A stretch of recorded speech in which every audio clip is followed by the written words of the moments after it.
everyone. I'm Matt Williamson.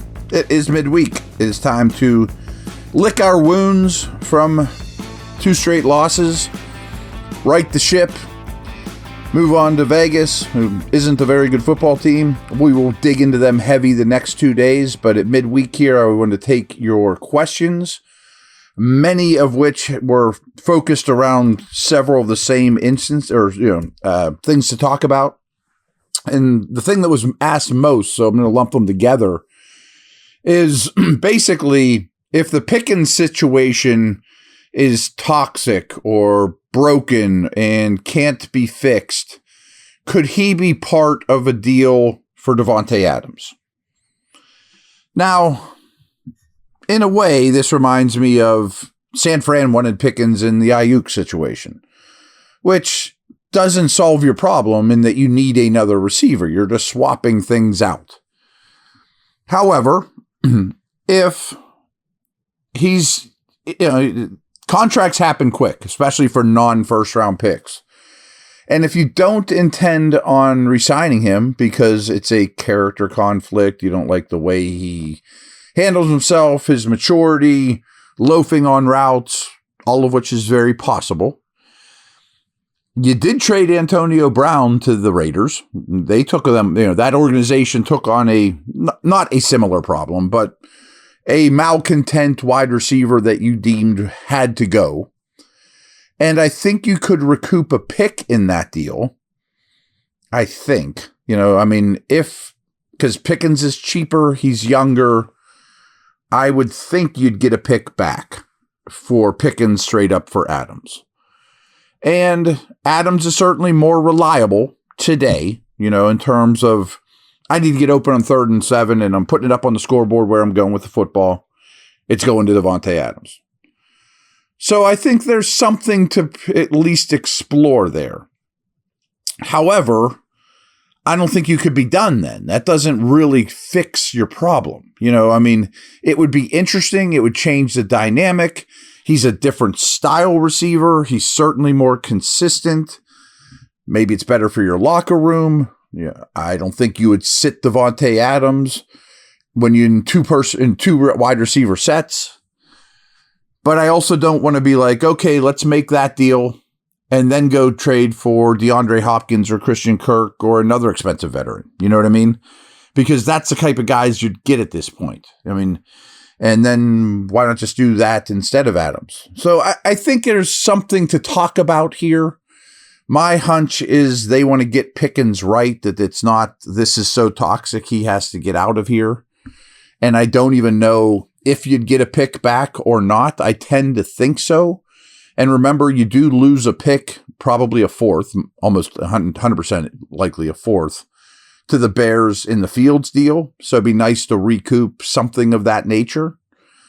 But it doesn't fix the problem. It just doesn't create a new one. It just creates the same one. You need another wide receiver.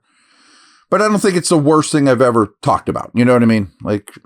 And I don't have a good enough feel for behind the scenes what's going on there. But this last week doesn't exactly indicate that you're thrilled to resign the guy, and if that's the case, get a high-quality player in the meantime. I get that.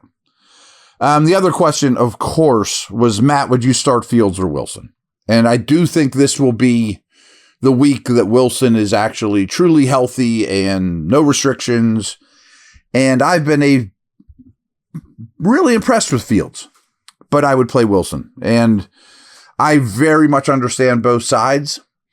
But I don't think the argument of you have to develop him to be the quarterback of the future is going to be high on their list or on mine for that matter, because he's not under contract. And the goal is to beat the Raiders. You know what I mean? The goal is to win games now. And Wilson's done nothing. I know he's never been deemed the starter, but he was brought in to be the starter.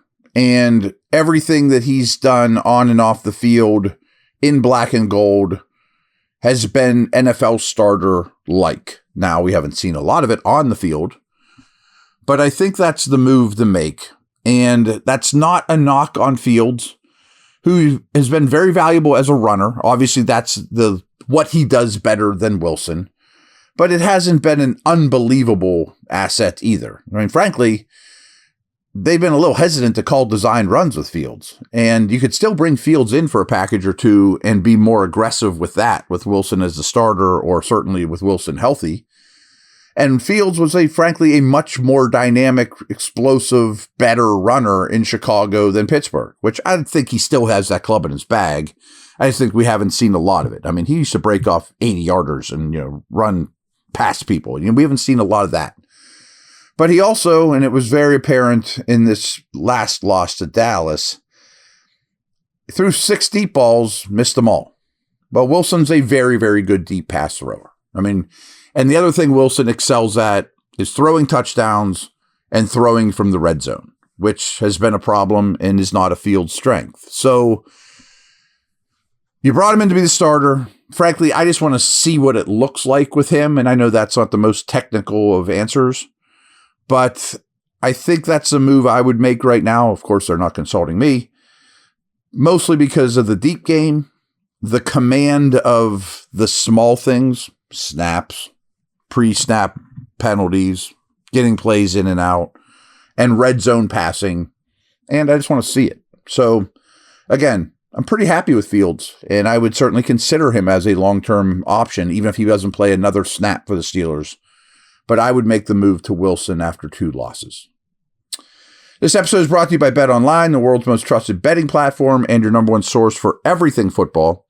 From the NFL to college, BetOnline has every stat, every matchup, and even live odds and spreads while the games are being played. When the game's over, head over to the online casino and get in on a game of blackjack or poker, or unwind with one of over 150 slot games. Head to the website today and use the promo code, all caps, BLEAV, and get in on the action. BetOnline, the game starts here.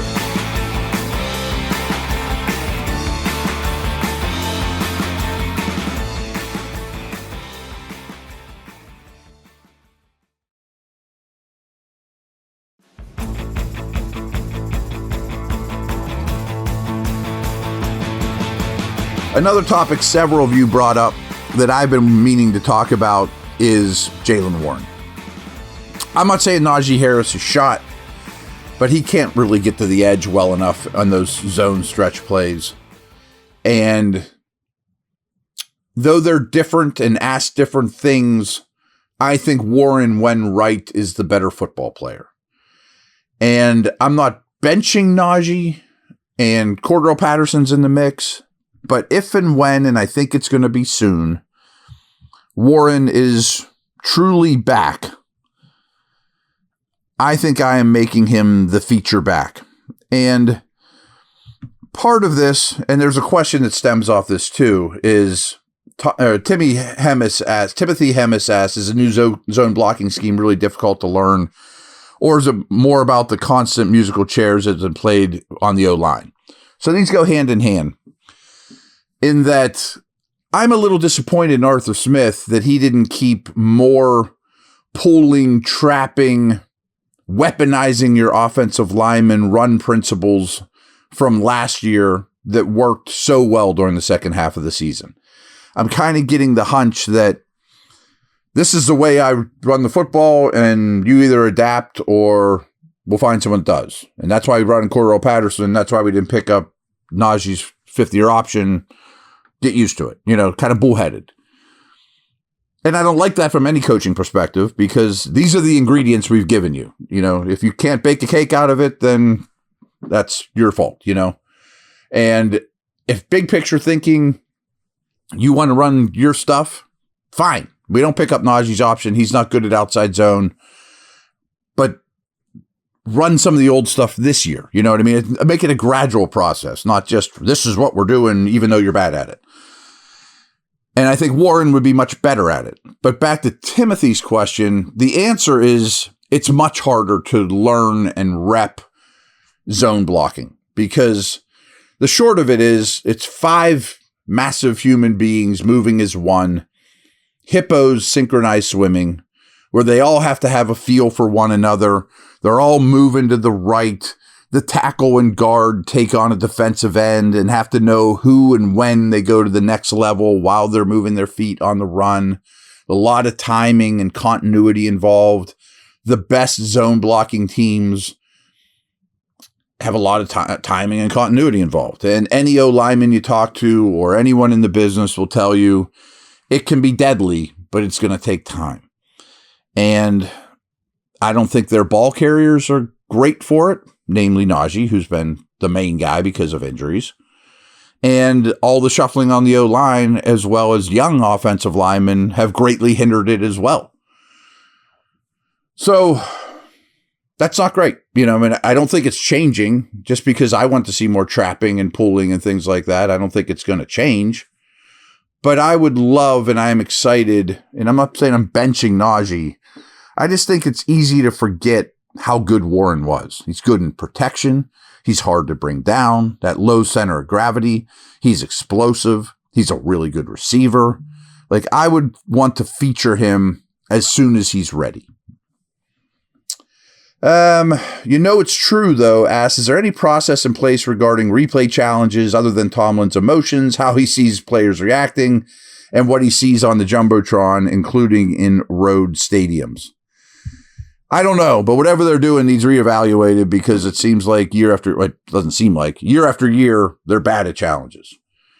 And it wasn't exactly technical, but when I was with the Browns on game day, I sat in the booth with our guy who would be in Butch Davis's headset, saying, I think we should review this, coach. And so I watched his process, and times were different then. I mean, basically, we have a TV going right over our shoulder, like you guys did at home. And he's had some other things going on, a tablet, a laptop, and things.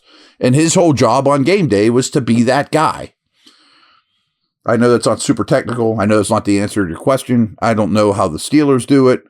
And I'm not saying that's the golden way to do it, but I bet 32 teams do it somewhat differently with different wrinkles.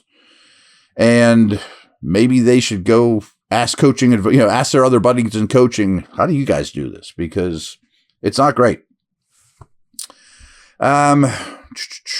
Several of you asked about Minkah, but Coke says, let's have a discussion about Minkah. Supposed to be a top player on this team, yet no splash in 2.5 years, and teams are now attacking him. I don't think teams are attacking him.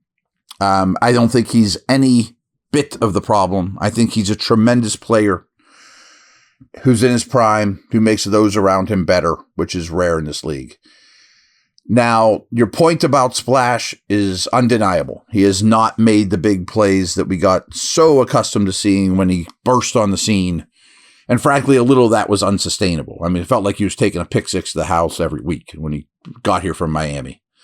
I think a lot of it is the nature of his position as a deep middle center fielder that allows him to play a lot less cover two because he can not quite, but sort of do the work of two deep safeties.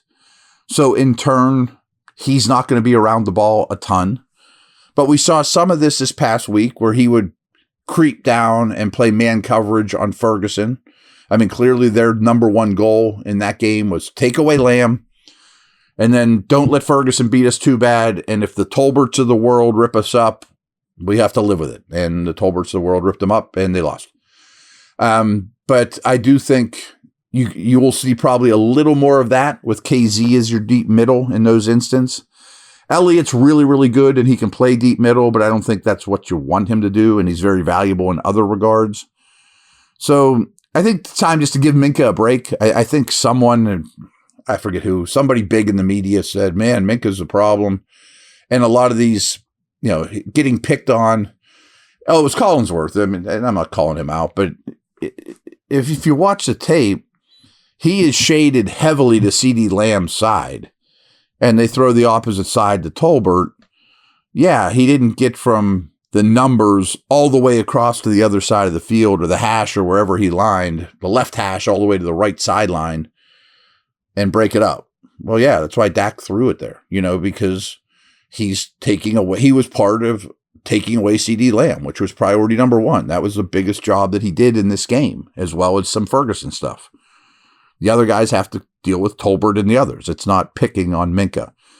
And again, last thing I'll say on it is, much like in week one when the Steelers played Atlanta, and wouldn't throw the ball at Bates and Simmons, that's been happening since Minkah's been here to the Steelers. I mean, teams shy away from him, and it hasn't changed.